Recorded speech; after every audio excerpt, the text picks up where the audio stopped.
ಇಷ್ಟೆಲ್ಲ ರೈತ ಹೋರಾಟ ಮಾಡ್ತಾ ಇದ್ದೀರಾ, ರೈತರ ಪರ ಸರ್ ರೈತರ ಪರ ಹೋರಾಟಗಳನ್ನೆಲ್ಲ ಮಾಡ್ತಾ ಇದ್ದೀರಾ. ಆದರೆ ನಿಮ್ಮನ್ನ ಬದಲಾವಣೆ ಮಾಡ್ಬೇಕಂತ ನಿಮ್ಮದೇ ಪಕ್ಷದ ಕೆಲವೊಂದು ನಾಯಕರು ದೆಹಲಿಗೆ ಹೋಗ್ತೀವಿ ಅಂತ ಇದ್ದಾರೆ.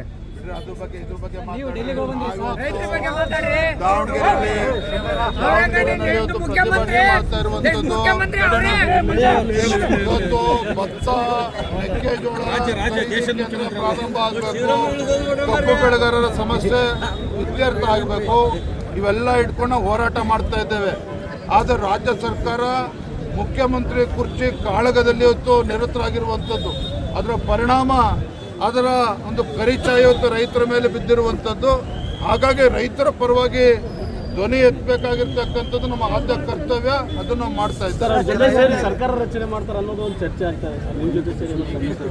ನೋಡ್ರಿ, ರಾಜ್ಯದ ಮತದಾರರು ಭಾರತೀಯ ಜನತಾ ಪಾರ್ಟಿಯನ್ನು ವಿಪಕ್ಷ ಸ್ಥಾನದಲ್ಲಿ ಕೂರಿಸಿದ್ದಾರೆ.